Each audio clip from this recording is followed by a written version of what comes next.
अस्सलाम वालेकुम, मैं आपका होस्ट हसन शहबाज। आप देख रहे हैं वॉइस ऑफ पाकिस्तान डिजिटल।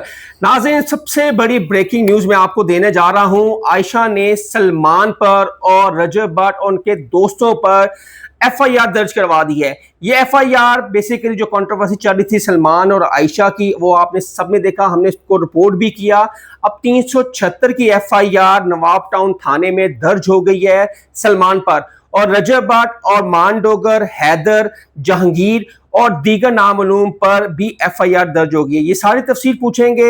हमारे साथ हैं उमर बलोच, जो इस स्टोरी पे बहुत ज्यादा काम भी किया है। आए इनसे पूछते हैं ये सारे मामला क्या है। अस्सलाम वालेकुम उमर। वालेकुम सलाम। उमर कैसे हैं? ठीक है, अल्हम्दुलिल्लाह। उमर बताएं, आज एफआईआर दर्ज होगी नवाबटाउन थाने में 376 की सलमान के ऊपर, और रजब भट्ट और दीगर दोस्तों पे भी एफआईआर दर्ज हो गई है, जो कि उनमें एफआईआर चल भी रही है, स्क्रीन पे हमारी वो पढ़ भी सकते हैं।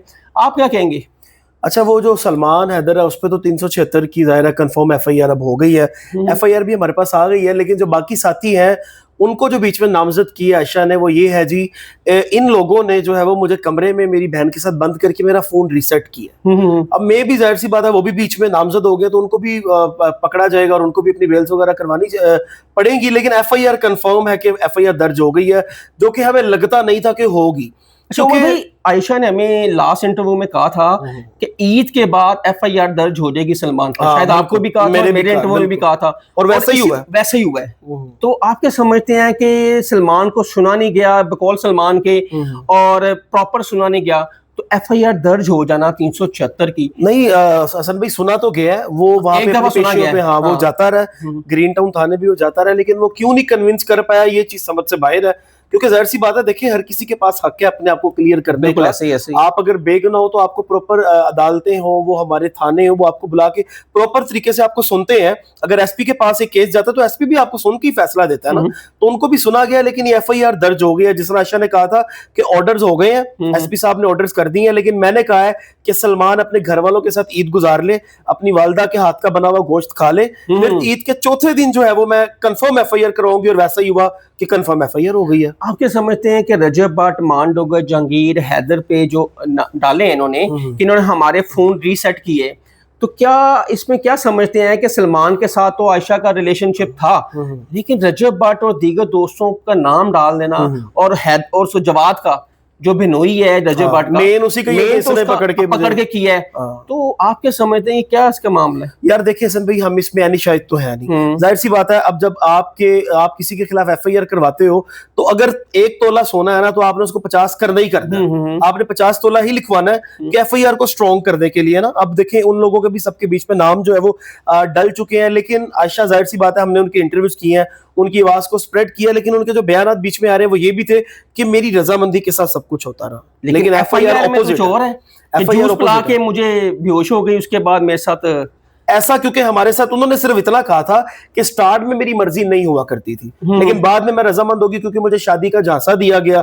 आज अब उन्होंने कहा कि मैं मेडिकल के लिए जा रही हूँ, मेरा मेडिकल जब प्रॉपरली आ जाएगा। अब देखें, एक स्पेसिफिक टाइम होता है मेडिकल के लिए भी। अब मेडिकल ये तो नहीं है कि आप 3 महीने बाद मेडिकल करो और मेडिकल में सब कुछ आ जाए। 2024 की है। मैं वही तो कह रहा हूँ कि 2024 और 2025 अब इतनी बड़ी कोई जदीद टेक्नोलॉजी या मशीन तो नहीं आ गई जो आपके 1 साल का जो है वो गैप भी कवर कर ले। उतनी जदीद टेक्नोलॉजी की मशीन मैंने तो अपनी जिंदगी में कहीं पे नहीं देखी जो आपका 1 साल या 6 महीने का गैप भी कवर करके आपको आपके ऐसे टेस्ट और आपको बता दिया जी आपके साथ ज्यादती हुई थी, लेकिन एफआईआर हो गई, उसने करवा दिया। ये मानना पड़ता है, ये मानना पड़ेगा। तो आप क्या समझते हैं कि आयशा ने हमें अपने इंटरव्यू में कहा था कि हमारा जो रिलेशन है वो रजामंदी का है, ठीक है, आपके भी इंटरव्यू में कहा, हमारे भी, और दीगर जिन्होंने इंटरव्यू दिए चैनल्स पे उन्होंने यही कहा, लेकिन एफआईआर के मुताबिक उन्होंने तो उनके ऊपर संगीन इल्जाम लगा दिए। तो भाईजान, एफआईआर भी तो बनानी है ना, जाहिर सी बात है, फिर इसी तरह ही बनती है। अब जब आप एक बंदा है वो अपनी मर्जी से, ठीक है, कुछ भी होता है, लेकिन जब बात आती है ना एफआईआर की, उसमें फिर प्यार मोहब्बत नहीं चलता। वो तो आशा ये भी कह रही थी कि मुझे भी स्टिल मोहब्बत है, वो तो ये भी कह रही थी कि अगर मुझे अभी के अभी निकाह की ऑफर देता सलमान तो मैं सब कुछ भूल जाने को भी तैयार हूं। लेकिन एफआईआर जो है ना, फर्स्ट इंफॉर्मेशन रिपोर्ट, इसमें प्यार मोहब्बत नहीं चलती, इसमें नफरत चलती है, तभी एफआईआर उसके दूसरे के अगेंस्ट वो दर्ज होती है। आप अगर उसमें लिख दो कि एफआईआर में तो नहीं लिख सकती कि देखें सलमान, अगर आप मुझे निकाह का ओके करते हैं तो मैं ये एफआईआर खारिज करवा दूंगी, फिर तो एफआईआर होनी नहीं थी। वो ये तो नहीं लिख सकती एफआईआर में कि मुझे सलमान से अभी तक मोहब्बत है, वो तो इंटरव्यूज में जज्बात भी, उनको रोना भी आया जा रहा है, लेकिन एफआईआर पे तो हार्श चीजें ही लिखी जाती हैं कि अगले बंदे के खिलाफ जितना भी मवाद आपके पास है वो सब लिख दो ताकि उस पे एफआईआर हो जाए। अब रजब भट्ट के घर पुलिस जाएगी, रेड करने जाएगी, क्योंकि सलमान वहीं रहता है और आयशा ने रजब भट्ट के घर रेड करवानी है। उसको नामजद भी कर दिया, नामजद ऊपर से कर दिया है। अभी इतनी मुश्किल कंट्रोवर्सी से रजब भट्ट बाहर निकला है, अभी चंद महीने हुए उसको पाकिस्तान आए हुए, तो फिर एक और नई कंट्रोवर्सी उस बेचारे पे आ गई है। अब इसमें यकीन करें, आप कहते हैं कि सितारे गर्दिश में, सितारे गर्दिश के अलावा मैं रजब साहब को एक एडवाइस भी दूंगा कि आप ना वो जो ऊपर चिड़ियां घूमती है ना प्यासी, उनको दूध सोडा पिलाया करें उनके, क्योंकि सितारे एक तो गर्दिश में है और वो सदका भी कहते हैं मैं बहुत ज्यादा देता हूं, समझ से बाहर है। कभी कोई ये केस उस पे आ जाता है, कभी कोई मुल्क से बेचारे को बाहर जाना पड़ जाता है, फिर वापस आता है, फिर उसके खिलाफ तो देखिए कुछ ना कुछ तो फाउल उसका कहीं ना कहीं पे तो है। अब वो फाउल कुछ भी हो सकता है, उसका मशहूर होना भी फाउल हो सकता है कि जी वो इतना मशहूर है कि उसके खिलाफ ये कंट्रोवर्सी चलनी है। कहीं पे रजब के बहुत ज्यादा फाउल्स भी सामने आए कि उसने गलत किया भी, बच्चों को बीच में एक तशद्दुद वाला वाकया हुआ, उस पर एफआईआर नहीं हुई थी, वो सुलह सफाई इनकी हो गई थी। मामला आप कुछ ना कुछ कहीं पे गड़बड़ करते हो जो सामने आते हैं, लेकिन ज्यादातर वो मुझे समझ यही आ रहा है कि उस बेचारे के सितारे गर्दिश में है, उसको कोई अपना हिसाब किताब वगैरह आयशा ने हमें कहा था ऑफ द कैमरा कि मेरी शायद सलमान के साथ दोस्ती हो जाए। क्या समझते हैं कि इतना कुछ हो जाने के बावजूद सलमान की फैमिली या नहीं करेगा भाई, वो नहीं करेगा। वो देखिए सलमान से मेरी बात हुई थी,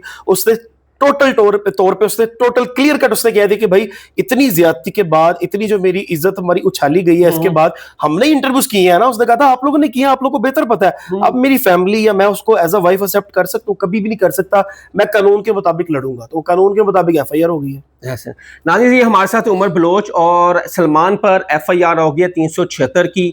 अब देखते हैं कि सलमान की गिरफ्तारी अमल में आती है कि नहीं, और दीगर जो रजब भट्ट हैं और उसके दोस्त हैं और उनको भी नामजद कर दिया गया है। और एक नई कंट्रोवर्सी आ गई है और सोशल मीडिया पे चलेगी कि रजब भट्ट के ऊपर एफआईआर हो गई। रजब भट्ट का इसमें कोई कसूर नहीं है, उसको सिर्फ नामजद इस वजह से किया है कि वो सलमान का कज़न है, और शायद पता नहीं फेम लेने के लिए या कुछ और चीज़ है। कमेंट सेक्शन आपके लिए अपनी राय का इजहार जरूर कीजिएगा। तब तक के लिए इजाज़त दें। अल्लाह हाफ़िज़।